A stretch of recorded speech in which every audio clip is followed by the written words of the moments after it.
Tired of the everyday routine? Ever dream of a life of romantic adventure? Want to get away from it all? We offer you Escape, designed to free you from the four walls of today for a half hour of high adventure.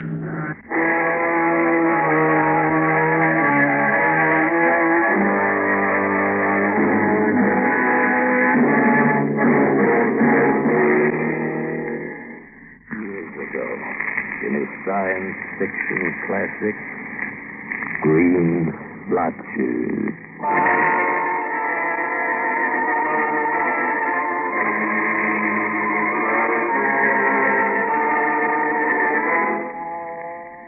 There is no longer any doubt in my mind.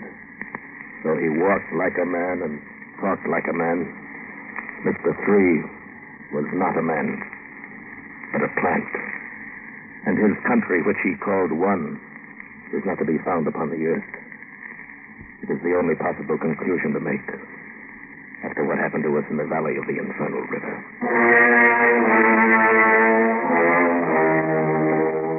The three of us constituted the DeLong geographical expedition to explore and map the wild, uncharted region of the Andes between Peru and Chile. There was our leader, Professor Anton Demetrius, once of the University of Bucharest, and now one of America's most distinguished adopted scientists. In the valley of the Rio Inferno, we should find some very significant geological evidence which may well change our present conception of the age of our planet. There was young Leroy Haskell, the secretary of the expedition. Phi Beta Kappa, Ph.D., and as far as I was concerned, a scientific camp follower. He had written a book. The material I shall gather on this junket will make a book that should simply dwarf the success of my Reindeer in Iceland. And you know how well received it was. Then, of course, there was me, John Preston. My job was to survey the region and map it for the first time. There were two native guides, Jose and Pablo. We had been warned from the first.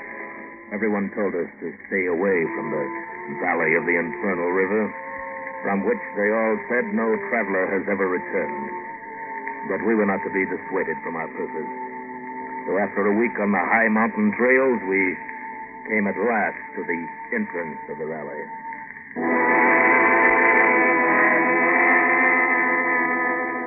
A chasm that could hold 10 Grand Canyons. A vast and forbidding valley. Black, dark brown, and deep gray. A horrible scar. The flesh of the earth burned to a crisp. And far, far below, the twisting gray shimmer of the Rio Inferno. This is the place, senor. The Valley del Rio Inferno. Do we start back now? We'll spend the next 60 days in this valley. There was no trail. The mules and pack yamas picked their way between boulders ranging in size from a man's head to his house. Jose led the party, rifle at ready, alert for the slightest danger. The way was steep, pitching us forward against the pommels of our saddles, jostling and jouncing us. It would not be exact to say that I was frightened by this forbidding valley of desolation, but I was depressed by it as I rode along. I was lost in speculation about the warnings we had received when a rifle shot rang out. What? Hey, man, or something behind that rock. Jose had slipped from his saddle, his rifle barrel still smoking. Jose, come back here. But he had disappeared among the boulders, swiftly stalking an unseen prey. What was it, Pablo? Did you see? It was a man. Look, there they go.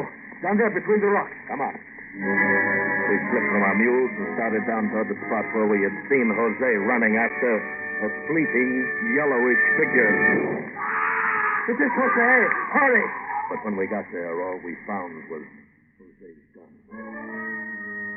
That was all, except a splotch of green liquid on the stone, and smaller splotches of green splashed on one boulder after another, leading off toward the river. We We followed the trail of green splotches, but they dwindled out a quarter of a mile away. We searched for Jose all afternoon, but finally gave up. Toward sundown, pitched our camp near the rocks with the green splotches. While Pablo prepared the evening meal, Professor Demetrius finished a chemical analysis of the green stain.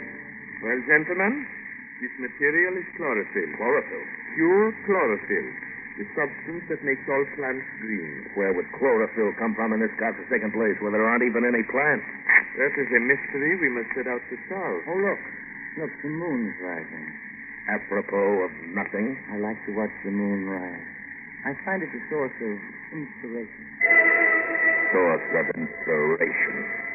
Sometimes that knuckle-headed secretary was more than I could bear. In the midst of the riddle of the chlorophyll, he seeks the inspiration of the rising moon. Nevertheless, a moment later, the professor and I also stepped out of the tent into the crisp evening air. Far down at the eastern end of the valley, the disk of the rising moon glimmered between two towering peaks.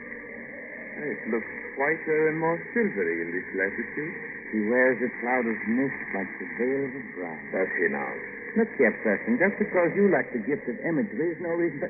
My God, look!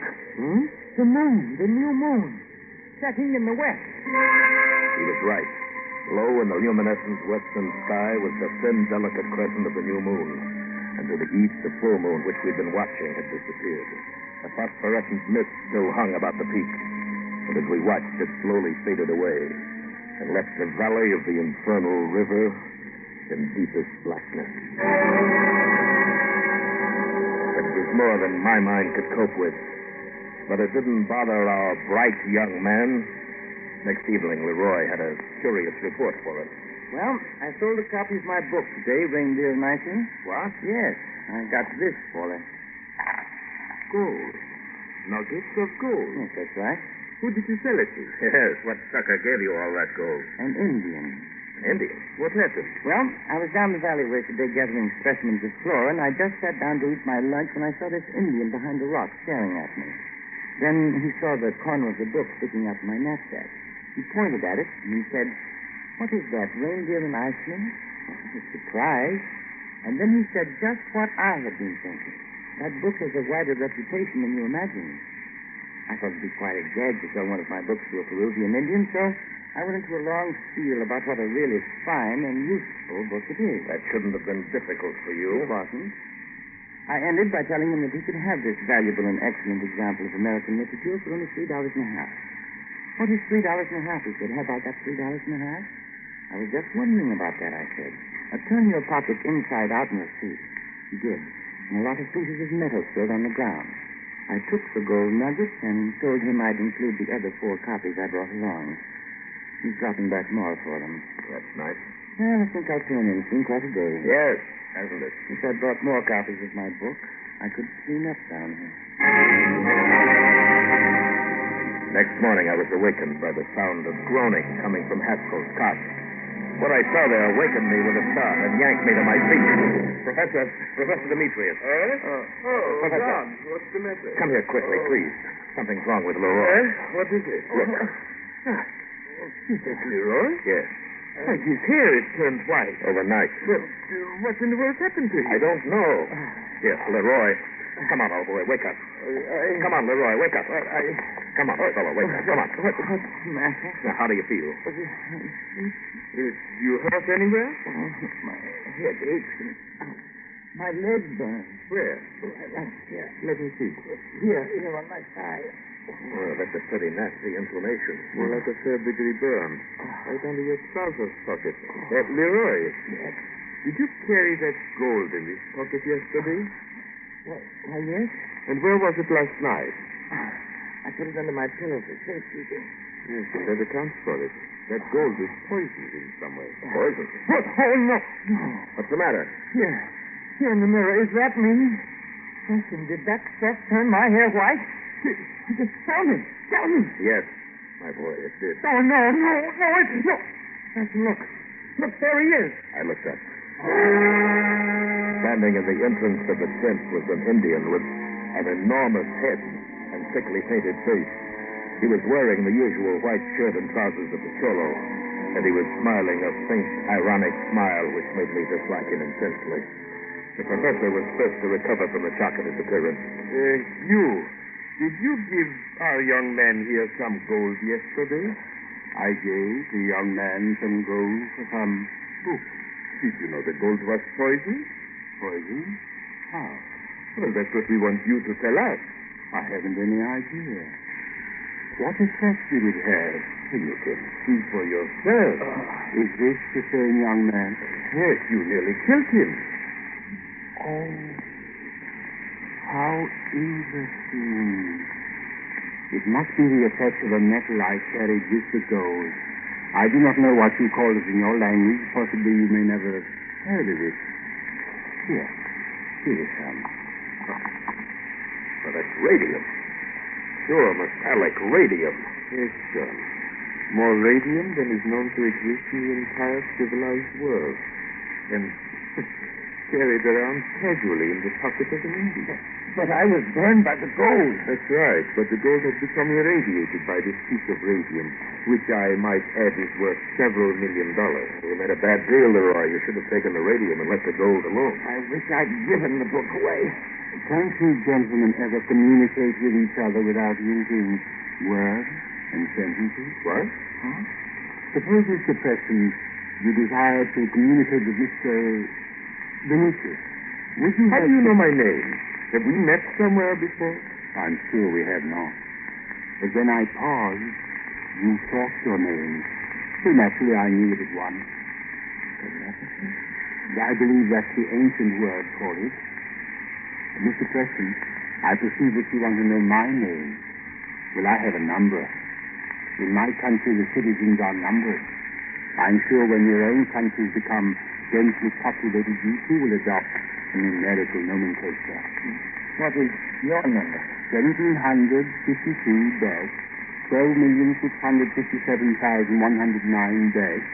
17,657,109-654 That might become a little hard to remember. Where do you come from, Mr. Reed? The name of my country is One, or Turk. I dare say each of you comes from a country which you call One. No, I see I am wrong. America? Romania? Very pretty name, but quite unscientific. Can you read our thoughts before we speak? Certainly. I take the language formed right out of your own minds and use them. If the teacher has no language at all, one can choose his work out of the aluminum age, and that arose from the prehistoric steel age, a very heavy, clumsy metal I have heard archaeologists say. Oh, breakfast, Pablo. Good. Set it up on the table there. Senor Preston, he is the one. What's that? That man there, he murdered Jose. What? Everything he has done is Jose. He wears Jose's clothes and his shoes. On his finger is Jose's silver ring. I know it. I saw him that day when Jose disappeared. Are you sure, Pablo? Sí, ciertamente. Pablo is quite right, gentlemen. You admit that you killed Jose? Oh, yes. You realize, Mr. Frees, that your confession will place you in jeopardy of the law. Oh, then you do have laws in your country. Why, naturally. Pablo, take that rope there and tie Mr. Frees to that chair. Sí, senor. You may consider yourself under arrest, sir. Give Pablo a hand, Leroy. Time to kill him. It will be a pleasure. We will have to carry him before a magistrate. That is most inconvenient. Professor Demetrius, you have studied physiology Yes. and perhaps vivisection. Yes? Then why all this fuss about the killing of a lower animal for scientific ends? A lower animal? Mr. Frees, we are all human beings. Granted, Jose did not have the intelligence or culture such as we have. Nevertheless, he was a human being. Senor Preston, the pack animal clothes, they've broken out of the corral. I rushed from the tent, followed by Leroy and the professor. The mules and the llamas had indeed broken through the corral fence and were stampeding down the valley as if pursued by the Beverly Hills. Pablo tried to head them off, desperately shouting and waving his arms, but his efforts seemed silly in the face of their headlong flight. And then my attention was diverted in another direction. Preston, look! Our tent's on fire! It was. A sheet of flame licked up the oil canvas and enveloped the ridge. Our prisoner. We'll burn to death in there. I'll get him. I ran back to the tent, pulled up the stakes to the rear wall, and shoved into the smoke-filled tent. Mr. Three was still sitting in the chair where we tied him. He slumped queerly, and the brim of his hat had dropped onto his shirt. There was no time to untie him. I picked him up, chair and all, and rushed out of the tent just as the walls collapsed. It occurred to me that he was remarkably light. John, is he all right? Suffocated, I think. Clothes are burning. Help me beat out the flames. Hey, what's this? He's collapsed. The clothes are empty. No, not quite. The professor tore open Jose's clothes and pulled from within a human skin. What in the world? I believe this deal. It is the skin of Jose. How do you know? See, there on his arm. The tattoo of the cross. Yes, I remember Jose had such a tattoo. What does it mean? It means that somebody or something has been stalking us, disguised in this. But I don't... Exactly as a hunter stalks a deer in a deer robe. Then it wasn't a human being? It was the devil. They wonder. He knows he's a human being, but he doubts if we are. Did you notice how supercilious he was? He probably thinks of us as the missing link between the apes and himself. We are animals to him. He puts on one of our skins to hunt us down.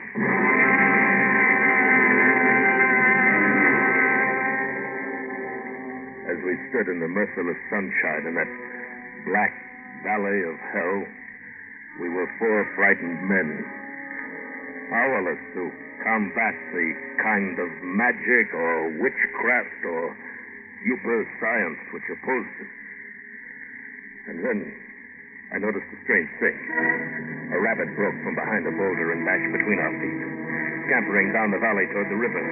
I looked up and saw Vicuna leaping from boulder to boulder, and there slipping between the rocks was a panther.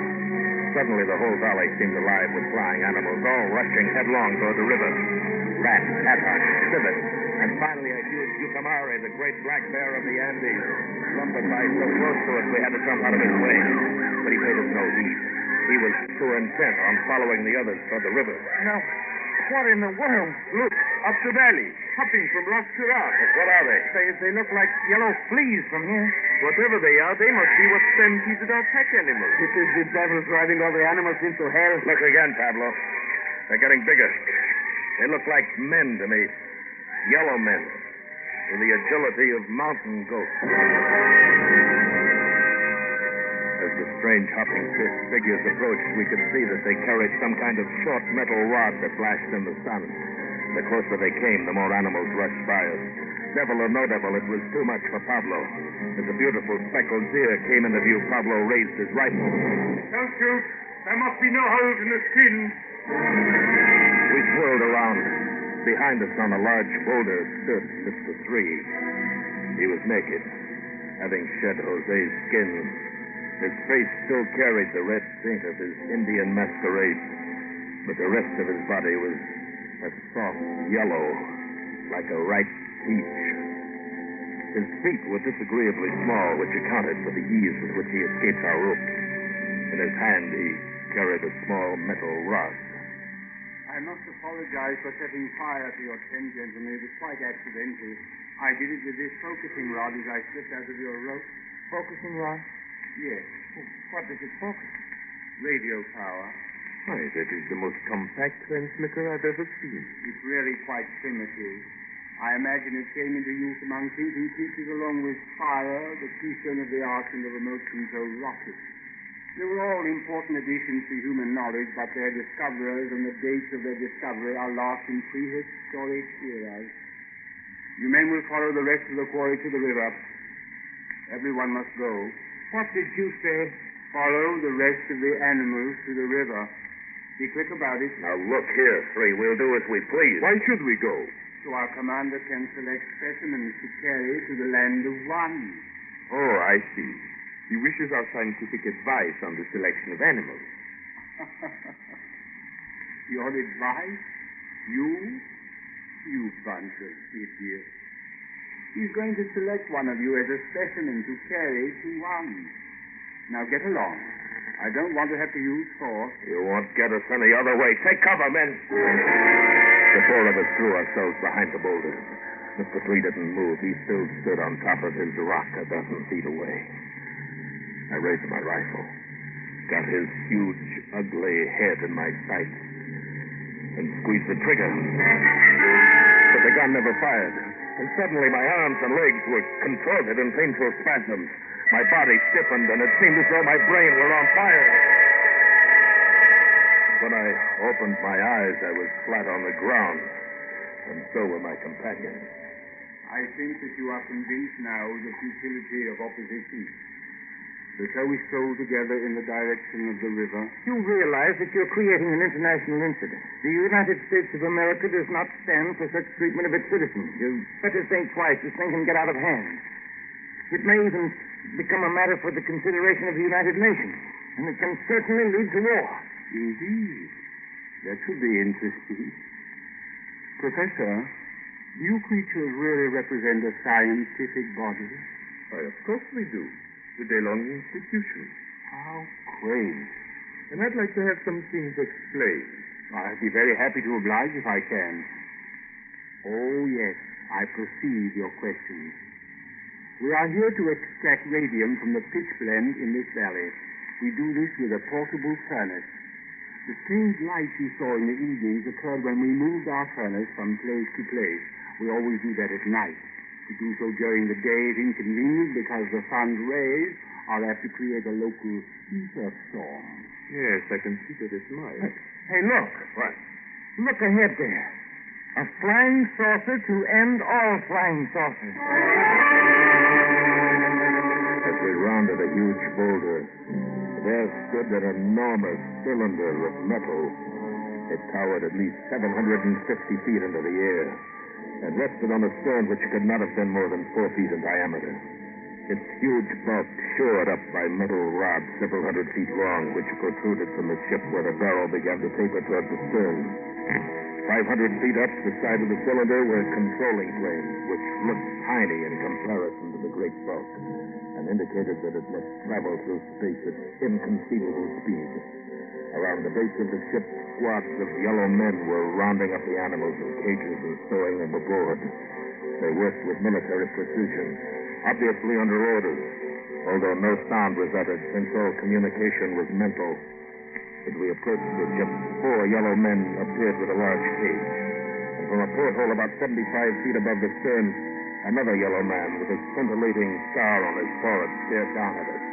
Mr. Freed drew himself up stiffly and saluted.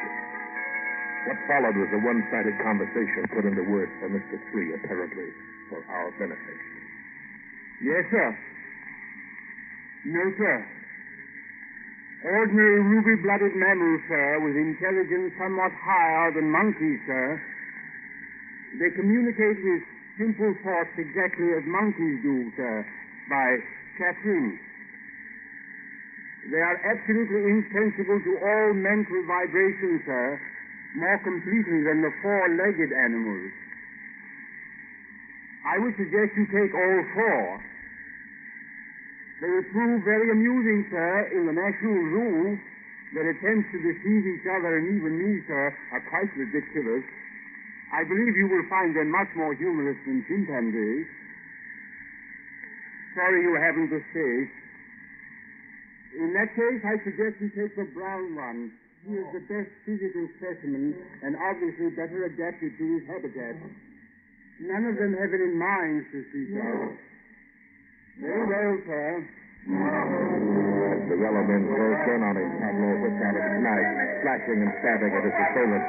And every time his knife found a mark, green liquid spurted from the yellow body.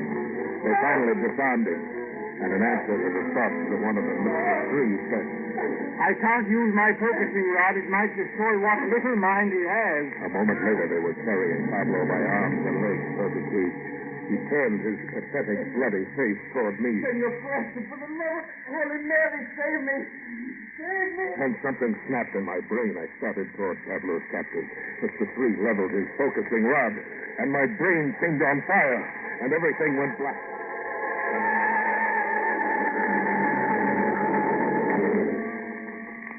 When I came to, The yellow men had vanished.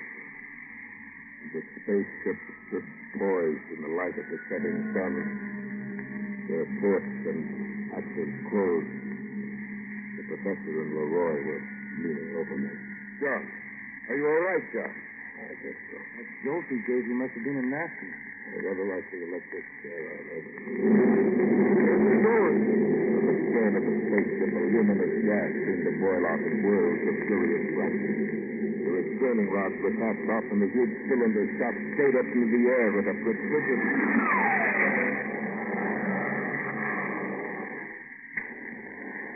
Blue, green, yellow, orange, red. And disappeared. You mean exactly, John. It was going so fast, the light of the exhaust ran through the entire color spectrum. It was traveling at least at the speed of light, 186,000 miles per second. Look that phosphorescent glow. It's all over the hills. Yes. And it's all over us. Yes. I believe we are covered with the residual emanations of radium. I suggest we go down to the river and wash it off. Otherwise, it will presently kill us. Professor? Yes? Did you notice the green liquid spurting from those creatures when Pablo mashed them? Like green blood? It was not blood. It was chlorophyll. But how could... You see, gentlemen, Mr. Free and his comrades were not animals. They were plants. What? Possible, but true.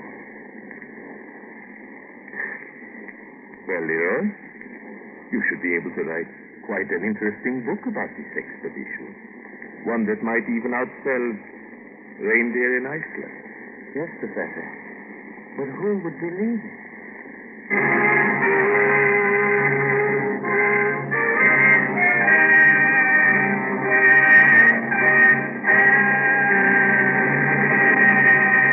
Escape is produced and directed by William N. Robeson. Tonight we have presented Green Splotches, written in 1920 by T.S. Scribbling and modernized and adapted for radio by Mr. Robeson. Featured in the cast were Bill Conrad as Preston and Paul Frees as Professor Demetrius. Also heard were Ted DeCorsia, Harry Bartell, Barton Yarborough, and Jay Novello. Special music was arranged and conducted by Del Castillo. Next week... You're trapped on a lost plateau in the shadowy depths of the Grand Canyon.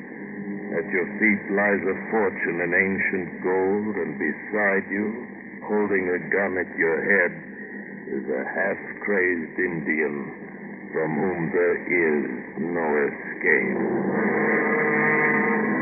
Next week, we escape with the story of a man who faced the murderous fanaticism of an ancient tribe to recover a fabulous treasure in golden relics, as Paul Pierce tells it in Grand Canyon Suite. Goodbye, then, until the same time next week, when once again we offer you Escape.